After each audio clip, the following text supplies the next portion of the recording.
We've got my hot chocolate here, ready for the video. It is getting to be that kind of weather, temperature, October, so it is time to bring out the hot chocolate.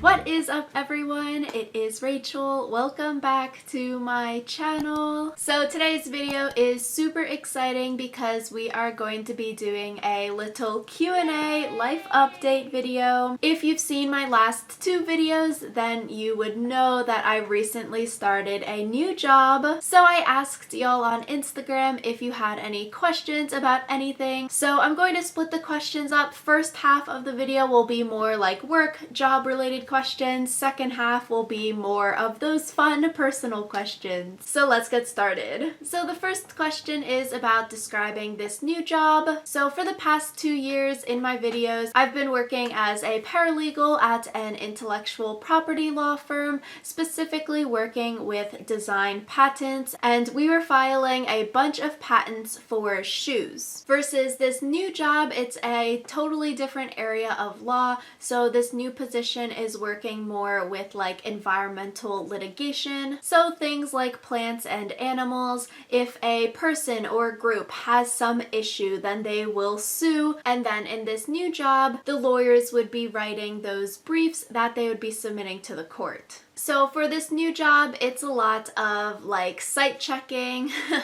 So using the Blue Book, sites like Westlaw, Pacer, things like that to do legal research. The cat is vomiting over there. Maybe you can hear.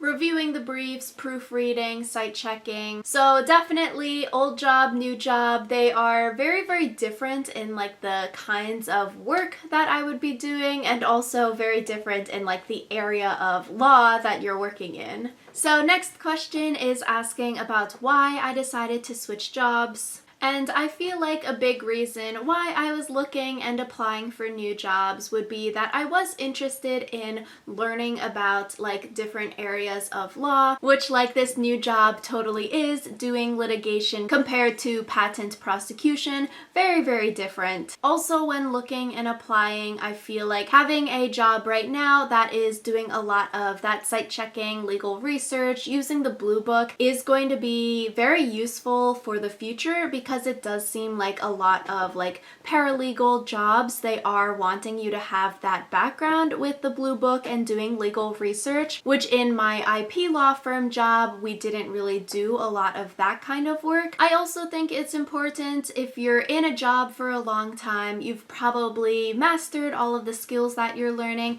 Maybe you feel comfortable in your job, which was something I was nervous about. I was like, okay, I know and can do my job responsibilities in my old job like the back of my hand. I can do it. I know what I'm doing. I feel confident in the work products that I'm producing. So it can be a little scary. You're like, okay, I'm very comfortable. If I apply to something new and I start something new, maybe it's going to be worse than where I am at right now. So just in general, I thought it was important to try to push yourself outside of that comfort zone, even though, you know, going to a new job, meeting a ton of new people, starting a whole new position is very, very scary. I thought it was important for me to try to continue to learn and grow and push myself out of my comfort zone. And so a lot of my friends, you know, class of 2020, we're all 2 years post-grad out of college right now. A handful of them have also changed jobs at like the 1.5 to 2 year mark in order to continue learning and growing, even though it can be quite scary. Next question is asking, do I think my Berkeley degree helped me get this job?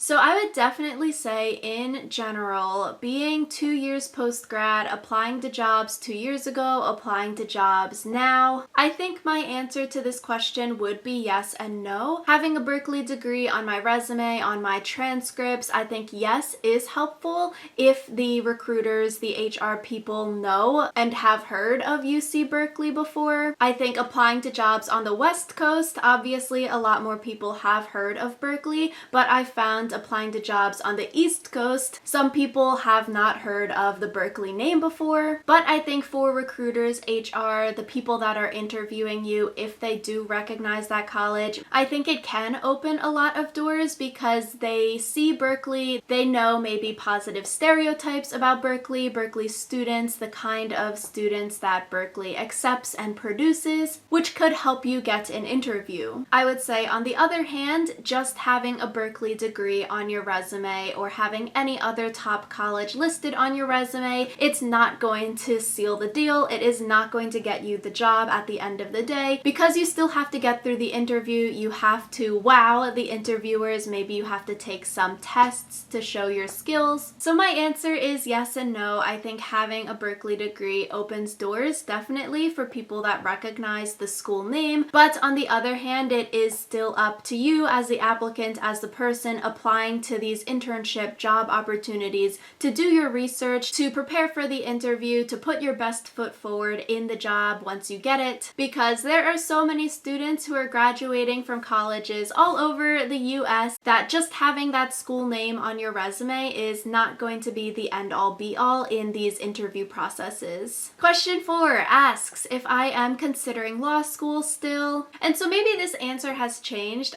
I feel like during my IP law firm job, maybe the answer was more of no. Starting this new job with litigation, maybe the answer is turning more towards yes. If I were to go back to school, I would think I would want to study for the LSAT now this year, and then next year potentially apply for the following year's cycle. So thinking about everything, law school could potentially still be 2 years out, and then that would be, 26 or so, and then you'd graduate at 29. So I was thinking, okay, that timeline here sounds good.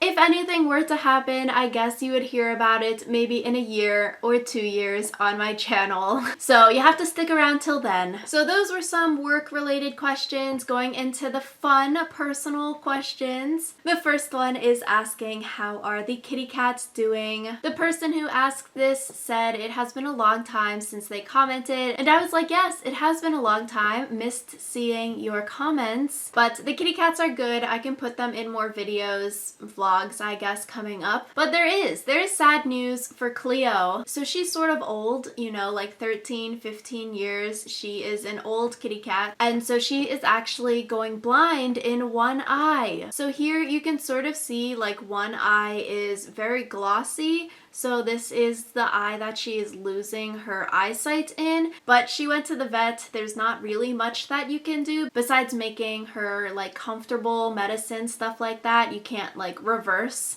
the eye issue. So yeah, sort of sad, but that's a cat update. Next question is about books that I'm reading. I have stopped doing those monthly reading wrap-up videos because I was reading like 10 books a month. Great for a wrap-up video. Now, recently, I've been doing like 2 books a month. I'm really trying to be intentional with my time, carve out actual time to read, because I feel like once you get busy, all of those things like reading just gets pushed to the wayside, and I'm like, okay, I really want to set aside time to read because there are so many books that I want to read. First up, currently reading the Jeanette McCurdy memoir. I've been liking her memoir so far. I like her writing style. It definitely has voice in it, which is really cool how an author can get their voice across through their writing style. I also started reading Endurance by Alfred Lansing. I am 22 pages in, and then I got off the waitlist for Jeanette's book. This book is due in 3 weeks, so I was like, okay, let me read that first because it's due, because there's a wait list. This one, no wait list, so I could renew the book. This book is about a crew who were sailing around Antarctica,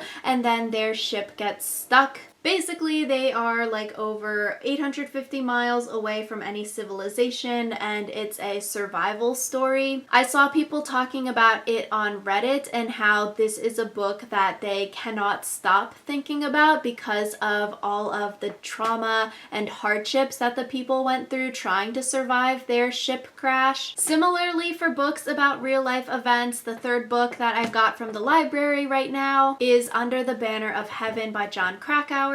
We read Into Thin Air in high school, and then recently I listened to Into the Wild, the audiobook. The front says, On July 24th, 1984, a woman and her infant daughter were murdered by two brothers who believed they were ordered to kill by God. The roots of their crime lie deep in the history of an American religion practiced by millions. So another nonfiction book, just like Endurance, because learning about real life events is educational and I like to learn. So this next question is honestly a very difficult question. It is asking, do you feel happy in your life right now, and how do you get over a low point? So this is honestly a very hard question. I've been thinking about it since it was asked. So I would say, just like right off the bat, you would have to say yes, but then thinking about it more, I'm like, maybe I would say no.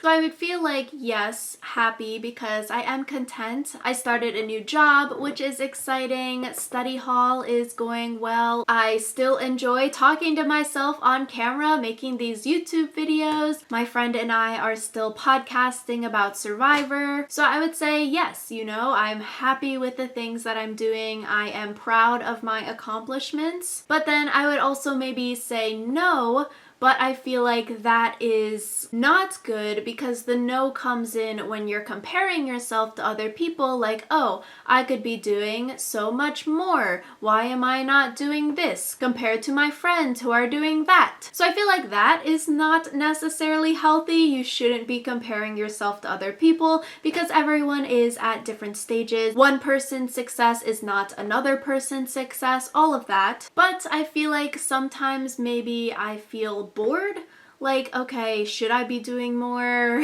So I don't know.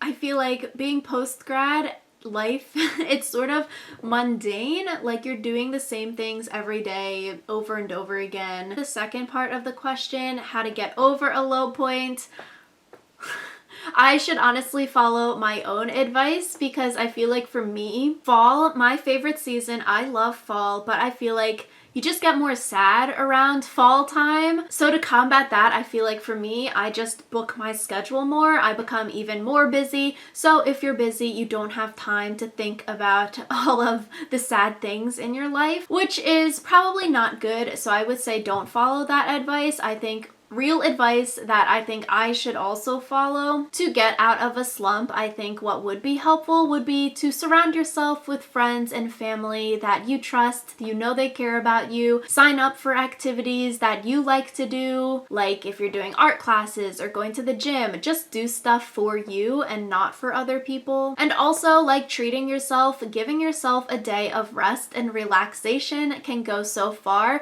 There is no reason that we should be booking our schedule so much, that we should be overworking ourselves so much. Like, to take a rest day for yourself should not be considered lazy, but it seems like that is the rhetoric nowadays. Oh, you took a nap, that must mean you're lazy. But that is totally not the case. So I think treating yourself, doing self-care, taking that rest day is super important, because you don't want to burn yourself out as well. And I think like writing down your thoughts can be helpful, or thinking to yourself, going on a walk, having that alone time just to be one with your thoughts. I feel like for me, I don't really journal or write things down, so maybe I should. I usually just like think them in my head. And I think listening to some good music is helpful. Recently, I've been listening to a lot of sad music, which is probably not helpful, and then I'm like, oh no, I'm crying on the train.